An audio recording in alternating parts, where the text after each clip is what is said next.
তো আজকে আমাদের ছুটি, যার কারণে আজকে আমি সহ আমার রুম পার্টনার সহ আমরা সবাই আমাদের যে কোম্পানির যে গাড়ি আছে সেই কোম্পানির গাড়ি দিয়ে আমরা এখন যাব সাফানিয়া থেকে খাবজি খাবজি সাগরের পার একটি পার্ক আছে, খুবই চমৎকার একটি পার্ক।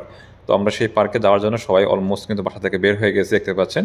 এই হচ্ছে আমাদের কোম্পানির যে গাড়ি এবং এই হচ্ছে আমাদের বাসা। এবং আমি বর্তমানে থাকি হচ্ছে সাফানিয়াতে। সাফানিয়া সামনে একটা জুমা মসজিদ আছে, জুমা মসজিদের পাশে হচ্ছে আমার বাসা।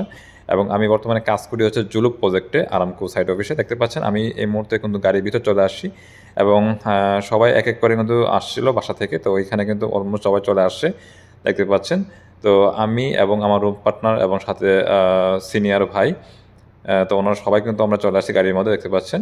তো আমরা এখন যাব খাবজিতে। খাবজি খুবই চমৎকার একটি জায়গা, সাগরের পার, একটি বিশাল বড় পার্ক। তো সেই পার্কে আমরা মূলত যাওয়ার জন্য আজকে যেহেতু আমাদের ছুটি, ডিউটি নেই, তো সবাই কিন্তু গাড়িতে কিন্তু উঠে বসে আছি। তো আমাদের সাফানিয়া থেকে খাবজি যেতে যতটুকু সময় লাগে সেটা হচ্ছে 40 মিনিট মতো সময় লাগে। তার পাশাপাশি আপনার হচ্ছে দেখতে পাচ্ছেন আমরা সবাই কিন্তু বসে আছি, একটু পরে গাড়ি ছেড়ে দেবে।